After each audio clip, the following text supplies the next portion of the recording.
like you said, people's attention spans are so much shorter, right? It's like releasing an entire album is a tough thing to do in 2023. Lots of bands are just doing EPs, but I'm like, I don't care, because I know eventually, maybe, hopefully, some people will break it down and start looking deeper into it. All I can do is just put out the stuff and not be obsessed with how it's consumed, how quickly it's consumed, if people are going to get all the Easter eggs, if no one cares.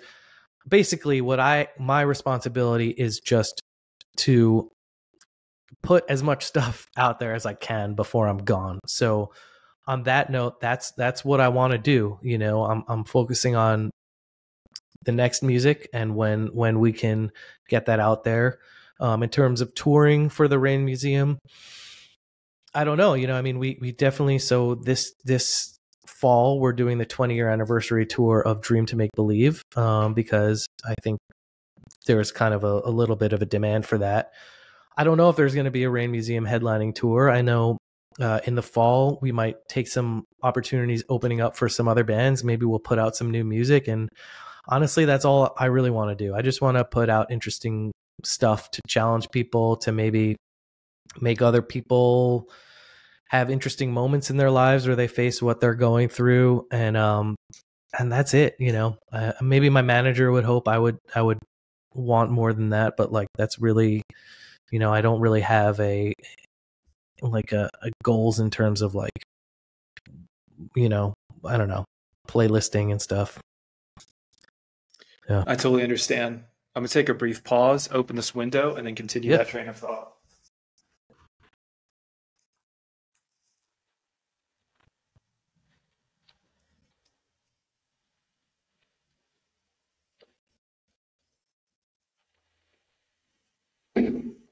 Cool. I will edit all this out as it becomes necessary. No, it's all good. I didn't realize that it was kind of transformed.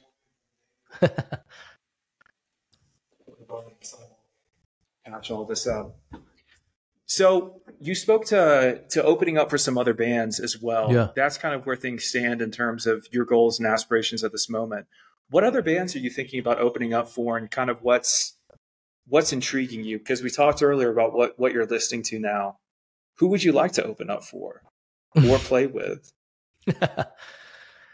Oh man, I mean, I would love to play and open up for my personal favorite bands, but I think ultimately we're going to just tour with bands from our scene, because that's you know, I don't know, that I guess that just makes sense in terms of, like, we have to sell tickets, and whatever band we're opening for needs to sell tickets, and so chances are we're going to tour with other bands from this scene, which is great. I love a lot of bands from this scene.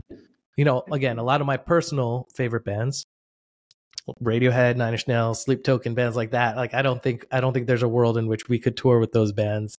Would I, if given the opportunity? Of course. But, you know, I'm fine with also just being a fan and literally purchasing tickets to go see them, and being like just another fan and watching them. You know, that's fine with me too.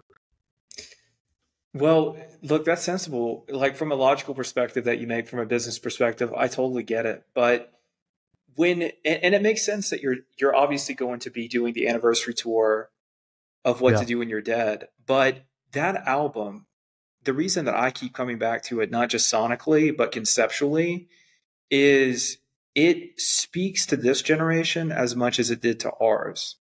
And I think that it has so much more to offer. You were talking briefly about legacy and kind of what your intentions are. And at the end of the day, maybe we have no legacy, because kind of once we're gone, right? I mean, that's the inevitability. Is we always talk about legacy, what we want to leave, but once you're gone, that's it. Yeah.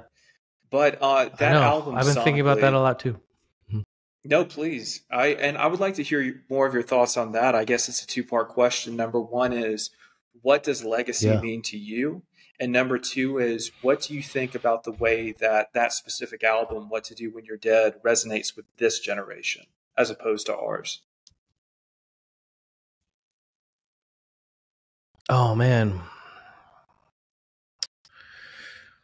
I think, so What to Do When You're Dead kind of never went away. I think just the fact that it's it deals with death, and in a way that I don't think a lot of other, there are definitely some, but I don't think a lot of other albums from the scene dealt with. I think that puts it in a unique spot, because I think a lot of people who listen to that kind of music are of the age where they're thinking a lot about death, I think, for the first time. And yeah, it's just interesting to me how, every few years there's like a new generation of people that find out about that album and like repost the artwork, and it's really cool. So yeah, I chalk that up to like the teenage mind thinking about death. And yeah, I don't know. Legacy is interesting. Like you just said, what does legacy mean? Because eventually there will be a last person to ever listen to Armor for Sleep, right? Or see your artwork, right? Like, you make something for someone that will listen to or look at when you're gone, but eventually that person that looked at it will be gone. So what did it matter anyway? Like, what is the point? Nothing is forever. Nothing's going to eternally be artistic. And for me, it's just about the human experience. Like, I was taught, and this goes up to my Jewish upbringing, and I was raised specifically conservative, so I don't know if the same is true in Orthodox or Reform, although it probably is, that what's most important in life is making other people's lives easier, right? Taking away suffering from other people. That's paramount. And that was always, I had really good rabbis and teachers who really taught that to me, that Judaism, at least the way they wanted to teach to me, values helping other people, acts of kindness. And why is that? I think because being conscious beings is a very, very weird and unique thing. And suffering is so bad. We're all here for such a short amount of time. And we know what it's like to be in our skin. And we can only imagine it's a similar experience for other conscious beings.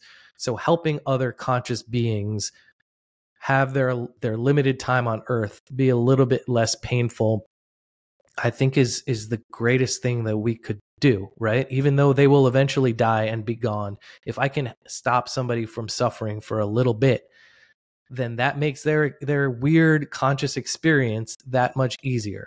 So for me, artwork is kind of on the same lines. Like, it's not going to live forever. The people who listen to my music will eventually die, and it doesn't mean anything anyway. And it's a stupid little band.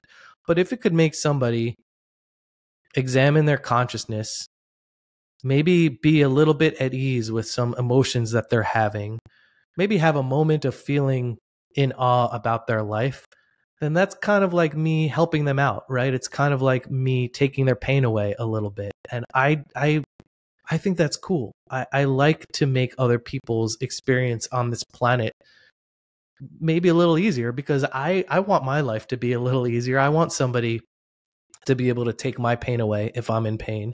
So if I could do that for somebody else, what else do we have, right?